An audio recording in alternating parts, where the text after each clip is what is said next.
For the practice quiz on 5.3 and 5.4, these are simply reviewing how to write equations. The first 4 problems have to do with writing an equation in point-slope form, which is given, it is that reminder there up top for you. And then the second reminder is, or the second part of your practice quiz has to do with writing equations in slope-intercept form, which is y equals mx plus b.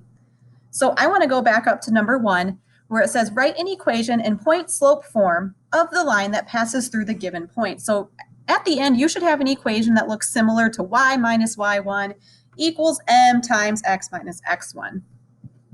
So I'm given 2 points here, and I need to look, and the first thing I need to do is I'm not given my slope, so I need to figure that out. Review then of the slope formula is m always represents slope, and m is the changes in y, so y2 minus y1 divided by x2 minus x1. So I'm going to pick my first point then as 0, 2. So x1, y1, and then we have, this is our second point, so x2 and y2. So I've labeled my points like you always do with slope, and I'm going to plug them in now.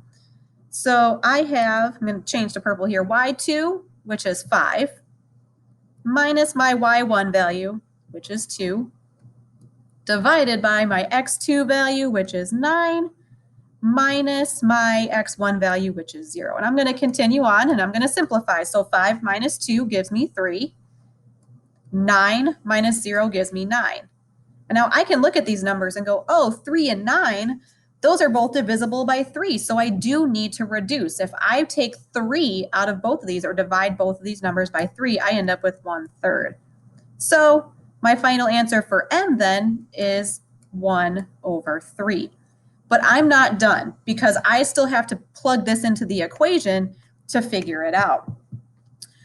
So over here now, I'm just going to start with my equation. Y minus my y1 value, which is 2, equals, I'm going to do my m value, which is 1/3 out front here. Almost forgot that. And then x minus my x1 value, which is 0. So now I need to simplify it, and I can't do anything with this here. I'm going to circle it in yellow. I can't do anything with this. So I'm going to keep it as is. Y minus 2 equals, but then I can distribute this 1/3 to each of these. So 1/3 times x gives me 1/3 x. And 1/3 times 0 gives me 0, so nothing to add there. My final equation then is y minus 2 equals 1/3 x. Do the same thing for problems 2, 3, and 4 by finding your slope, plugging the slope into the equation, and then using your x1 and x2, y1 values to solve.